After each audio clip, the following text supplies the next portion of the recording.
That's why I started also. Sylvester Mudusu, a Monyoli from Butaleja district in eastern Uganda, settled in Kasese district over 20 years ago. This was after he resigned his civil service job in the early 90s to go into farming.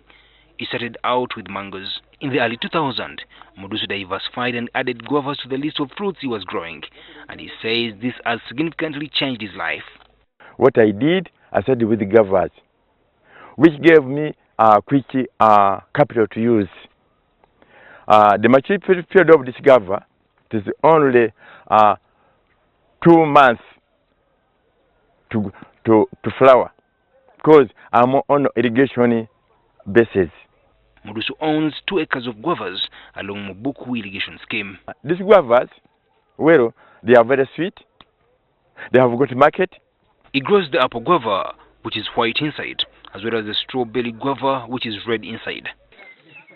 He begins the cultivation process by preparing a nursery bed or buying seedlings that are ready for planting. If you want to start with the nursery bed, you're okay. If you want to start with the seedlings, I do so because I've been preparing seedlings for my friends. The land is then prepared for planting. Manure is crucial to ensure better yields. If you want to plant, you plant 4 by 4 meters, and in an acre, you plant 200 seedlings in 1 acre, and you start preparing. It takes only 2 to 3 months to flower. The plant should be well maintained before the first flowering to avoid losses. Because for me now, I simply slash. But when they are young, you weed. You apply some elements like fertilizer to encourage them grow to encourage the growth.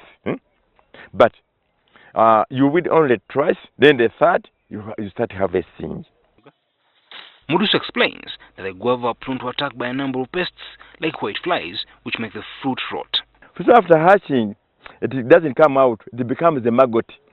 So that the maggot also try to look where the maggot started to ripe, so that it can also chew the sweet the sweet place. Mudusu harvests at least 500 guavas from each tree and sells each at 500 shillings. For all side of guava, in fact, it is favor to any condition, whether sandy soil, whether clay soil, it comes.